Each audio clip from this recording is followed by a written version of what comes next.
상상이 다른 사람에게 끼치는 영향. 선생님의 강의를 듣고 있는 동안에 제가 갖고 있던 담보가 훼손되어 돈을 제대로 회수하지 못할 정도로 문제가 커져만 갔습니다. 담보물로 잡은 집과 땅이 지금 그곳에 살고 있는 주인이 돌보지 않아 훼손되어 가고 있었습니다. 집주인에게는 9살, 11살 먹은 어린 두 딸이 있었는데 아이들도 돌보지 않고 술집에서 돈을 탕진했습니다. 그래도 저는 이렇게 보이는 것들은 머릿속에서 싹 지운 채 그 상황을 새롭게 쓰기 시작했습니다. 상상 속에서 저는 아내를 차에 태우고 그 집을 지나가면서 아내에게 말했습니다. 저기 정말 아름답지?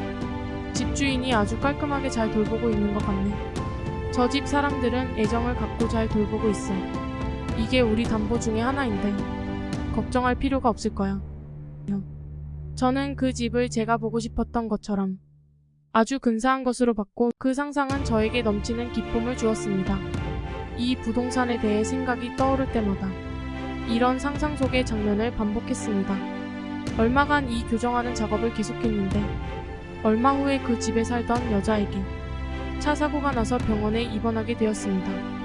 그런데 아내가 병원에 입원해 있는 동안 그 남편은 사라져버렸고 아이들은 이웃집 사람들 손에 맡겨졌습니다.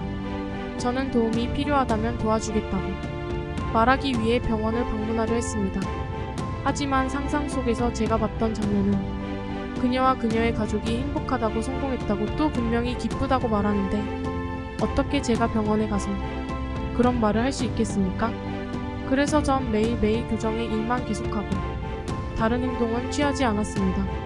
그녀가 퇴원을 한 지 얼마 지나지 않아 그녀와 두 딸들이 또 사라졌습니다.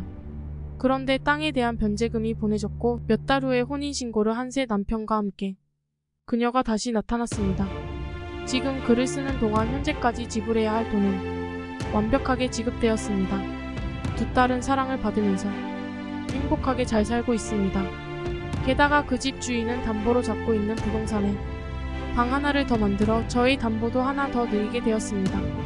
어떤 고성이 오가지도 않고 어떤 불쾌한 말을 내뱉지도 않고 퇴거 조치를 취하지도 않고 게다가 어린 딸들에 대한 걱정을 하지도 않고 이렇게 문제를 말끔하게 해결했다는 것이 정말 놀랍습니다. 그런데 저의 상상 안에 그녀가 병원에 가게 만든 무언가가 있었던 걸까요?